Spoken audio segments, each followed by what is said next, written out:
¿Quieren una mentira piadosa o quieren la verdad? ¿Quieren que me pare en el escenario y les diga que mi mamá de alguna manera milagrosa va a ganar millones siendo maestra? Porque eso es lo que les dirán todos. En lugar de decir, bueno, si quieres ser maestro y quieres ganar millones, ve a construir una escuela. Esa es la diferencia y la verdad. Así que quiero que se miren al espejo y piensen en esto por un momento. Me encantan los gráficos. El ingreso promedio del 1% superior versus los trabajadores. ¿Qué ven ahí? Una gran, enorme diferencia.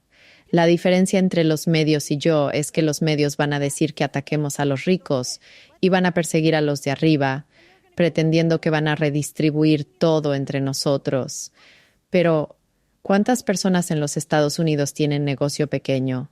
¿Qué porcentaje creen que posee un negocio? ¿Qué porcentaje de personas? El 3%. El 3% de las personas en los Estados Unidos poseen un negocio. Entonces, ¿quién está realmente asumiendo los riesgos? Es muy similar a cuántas personas en este país forman parte del ejército para proteger a una nación. El 3% protege al mini 3% y determina la ganancia. Entonces, si quieren entrar en el juego, vayan a donde se juega el gran juego, porque miren la diferencia en la compensación de los trabajadores frente a los CEOs. ¿Qué les dice esto? ¿Que los CEOs son codiciosos? Quizás.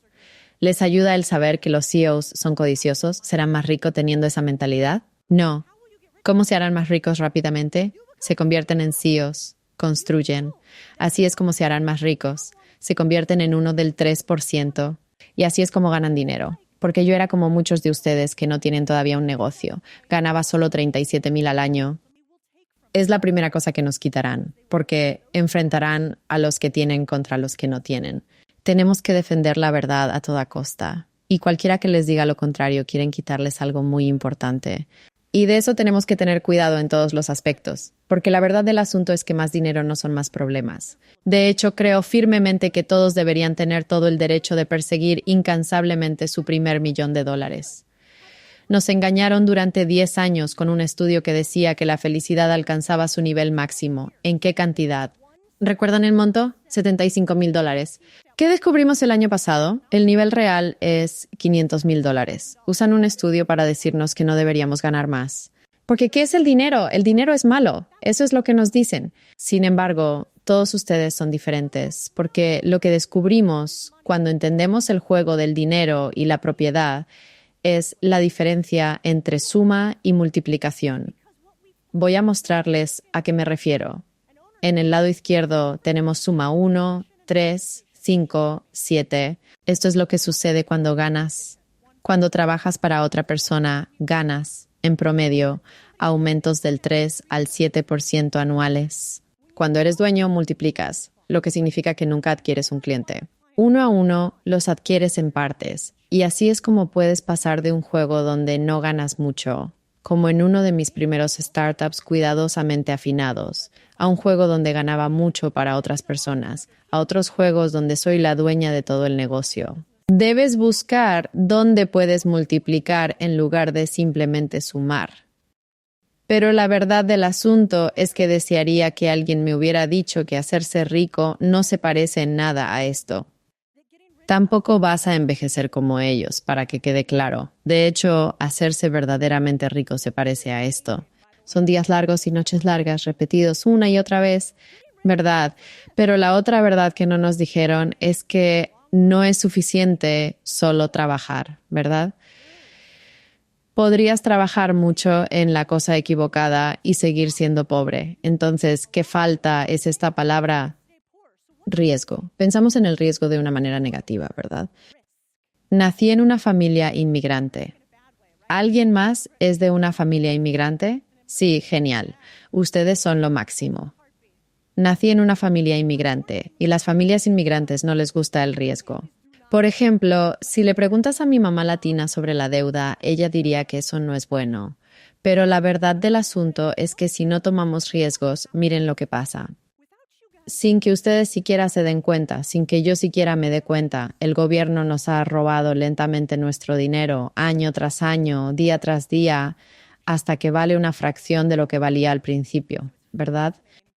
Lo que es fascinante es lo que está en lo más alto. En 1913 se promulgó la Ley de la Reserva Federal. Y desde ese día hemos visto nuestro dólar ser comido, comido y comido continuamente. Y aquí es donde los criptoamigos entran. ¿Hay alguno de esos en el público? Aquí es donde ustedes que son más inteligentes en todo eso que yo entran en juego.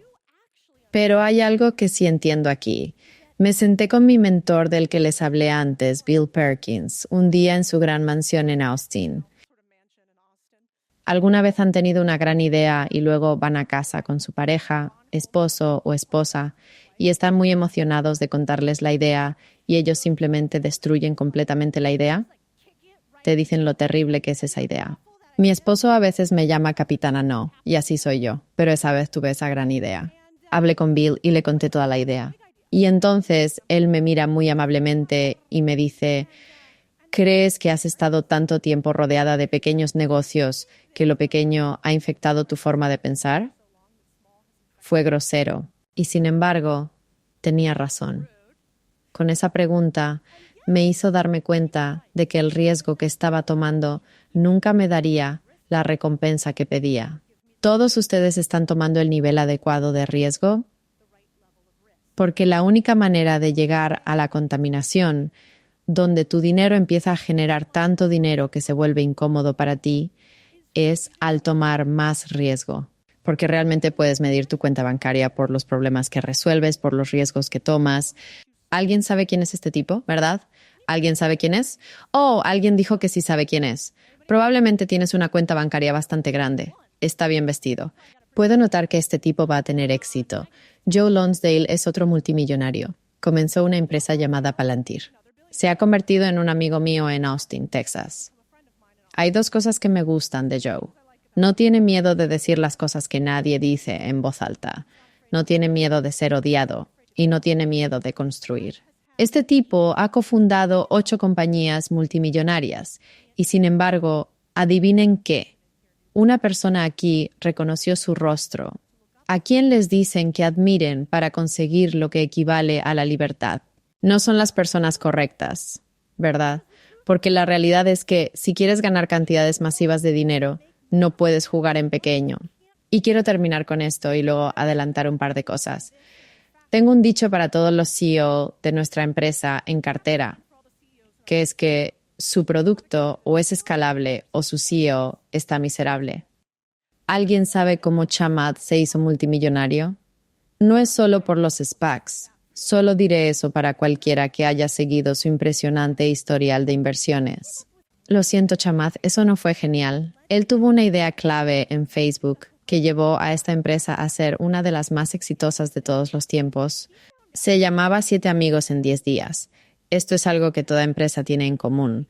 Descubrió que si un usuario podía conectarse con 7 amigos en 10 días, nunca dejaban la plataforma. Una métrica para gobernarlas a todas. Y eso se tradujo en esta cosa llamada escalabilidad, que condujo a más dinero del que Chamath puede gastar, más dinero del que Zuckerberg puede gastar y la capacidad de literalmente cambiar qué noticias llegan a los estadounidenses. Eso es precisamente lo que no quieren que sepan, que el dinero no se trata realmente de tu propio poder. Se trata de poder sobre todos nosotros, ¿verdad? Una vez tuve una conversación con un CEO. Su nombre era Jim y recuerdo que era el otro CEO que quería que me fuera de su empresa a menos que lo hiciera a su manera. Y lo respeto por eso, porque cuando eres el CEO has asumido todo el riesgo y la responsabilidad. Yo no lo había hecho. Así que recuerdo que estábamos caminando juntos por la playa.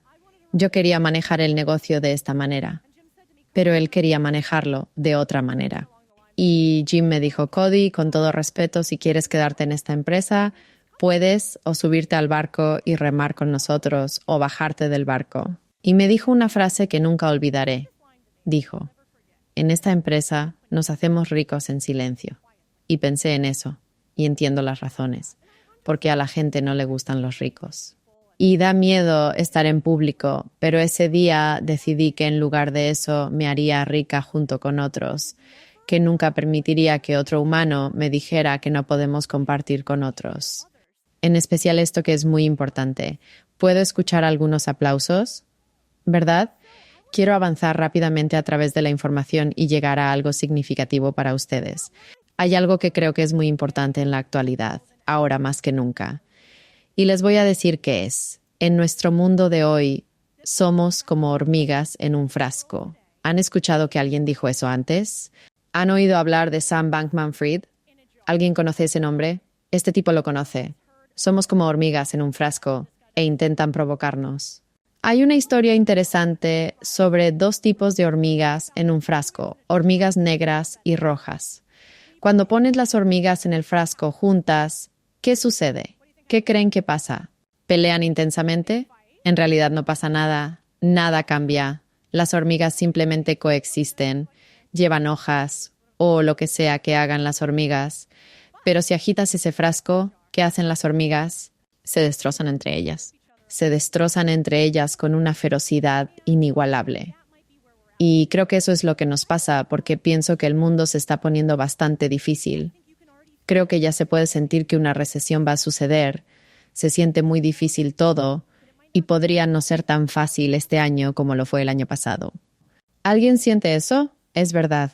Creo que a nuestro alrededor hay señales de la próxima recesión.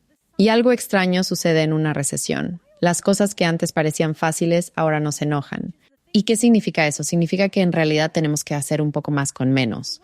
Y esto es algo que estoy predicando en todas nuestras empresas del portafolio hoy. De hecho, hubo un discurso muy famoso de Andreessen Horowitz en Sequoia Capital.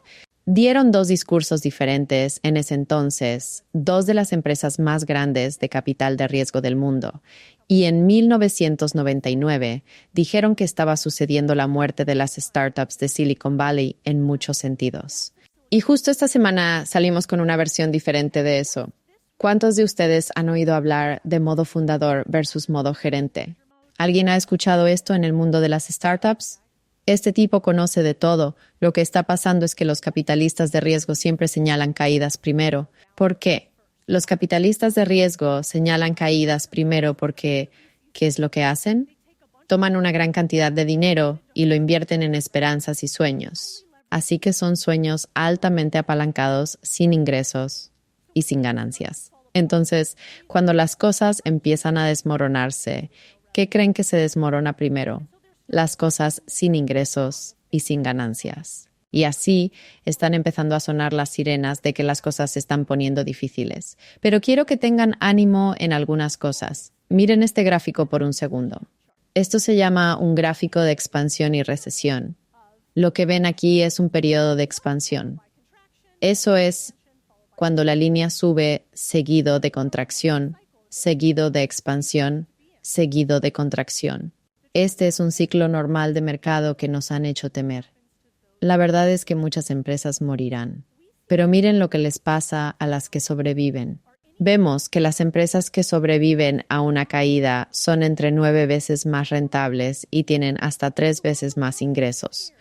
Así que mientras el mundo tiene miedo, quiero que se concentren en esta palabra, que es supervivencia, porque aquellos que sobreviven prosperan. En periodos como este, probablemente no deberían escuchar a las personas que les dicen que den todo de sí mismos. Deberían escuchar a la persona que dice que tomes un riesgo inteligente, toma un riesgo sabio. Porque la verdad es que si eres joven y sin dinero, recuerda que cada multimillonario del que te he hablado hoy todavía cambiaría de lugar contigo. No sé si hay multimillonarios en la multitud. Veo una multitud joven. Veo una multitud joven con mucho tiempo, y si tienes tiempo, tienes la mercancía más valiosa para aplicar a algo. ¿Cuántos de ustedes han oído hablar de Arquímedes? Arquímedes tenía una cita muy famosa. Esencialmente dijo: «Dame una palanca lo suficientemente larga y un punto de apoyo sobre el cual colocarla y moveré el mundo». Él comenzó la prometedora idea en el capital de riesgo, presentándola como la pregunta: ¿qué pasa si no se trata solo de trabajar más duro, más inteligente y asumir más riesgos? ¿Qué pasa si se trata de aplicar presión estratégica? Y quiero que se lleven esto con ustedes, porque al pensar en el mundo que nos rodea hoy, nunca ha sido más fácil iniciar un nuevo negocio. Más negocios se han iniciado ahora que nunca antes en la historia. Más capacidad para que ustedes no tengan que escuchar a aquellos en puestos altos y ejecuten planeas sin ir a las universidades. Esto es lo que no quieren de nosotros. ¿verdad? Somos más fuertes cuando estamos unidos de alguna manera, forma o figura. Y no sé ustedes, pero yo estaba sentada atrás haciéndome el cabello esta mañana. No sé si pueden notar todo el maquillaje, pero normalmente no luzco así. Y me estaban arreglando el cabello y maquillándome y me dieron un sobre pequeño para arreglar el maquillaje cuando sudas, especialmente cuando estás bajo las luces, como ahora. Y quien me estaba arreglando me dio este pequeño kit de maquillaje. Lo abrí y dentro había un pedacito de papel y creí que era un lindo detalle. Creí que era la tarjeta de presentación. Y al abrirlo, ¿saben lo que era en cambio? Era un versículo de la Biblia. Un versículo de la Biblia dentro de un pequeño kit de maquillaje en Los Ángeles. Sí. Y sentí algo que creo que tal vez ustedes también podrían estar sintiendo. Hay mucha oscuridad en el mundo. ¿Lo sienten? Hay muchas cosas que me han hecho empezar a sentir que tal vez la palabra maldad sea real. Y sin embargo, siempre que hay mucha oscuridad, uno sabe que eventualmente llega la luz. Y no importa si es una religión en la que crees o no, cualquier religión en la que crean, si es solo su creencia en la humanidad, creo que el mundo está empezando a despertar, porque la verdad que sé más que cualquier otra cosa de las que les he hablado hoy, es que el sueño americano comienza con todos ustedes. ¿Verdad? Es cierto. Y no quiero que piensen ni por un segundo que el sueño está muerto. Miren a su alrededor por un momento. En una sala como esta, muchas personas se preguntan, ¿qué puedo obtener? Todos conocemos a personas así. Piensan, ¿qué voy a obtener de esto realmente? ¿Qué me va a dar Luis? ¿Qué me va a dar Cody? Pero ¿saben quién obtiene más de esto? La persona que da siempre. Es una extraña ley del universo. Si alguna vez conocen a la mayoría de las personas realmente ricas y exitosas, son muy generosas. Y terminaré esto con una historia. Conocí a Luis por medio de Instagram en los mensajes directos. ¿Conocen aquel dicho, el que dice, nunca conozcas a tus héroes? ¿Han oído eso antes? Antes de conocer a Luis, escuchaba su podcast desde hace mucho tiempo. Solo había tenido una plataforma en Internet durante unos 3 años más o menos, y escuchaba a Luis constantemente. Había conocido a muchas otras personas en Internet, y no todos son geniales, digamos eso. Y cuando conocí a Luis, me sorprendió completamente. ¿Alguna vez han conocido a alguien que es demasiado amable y les da demasiado y piensan que debe tener otros motivos? Les dicen, solo dime qué quieres. Y así me sentí con Luis al principio. Yo pensaba, ¿qué quieres? Y seguía preguntándole, ¿qué puedo hacer por ti? ¿Qué puedo hacer exactamente por ti? Y él seguía diciendo lo mismo. Si miran nuestros mensajes, pueden verlo. Seguía diciendo que solo quería servir. Solo quería servir a los demás. Solo quería dar. Y me quedé pensando en eso por un segundo y podría impresionarles esa misma idea. Hay 4,000 humanos aquí y están aquí para ser grandes. Creen en el nosotros en lugar del yo. Que no solo se preocupan por el yo, sino que se preocupan por este gran país que fue creado con una idea salvaje. Por el pueblo y para el pueblo. Lo que importaría es, ¿podemos ayudar a que suficiente gente tenga suficiente soberanía personal para que puedan resistir lo que veo como un control cada vez mayor de unos pocos sobre muchos?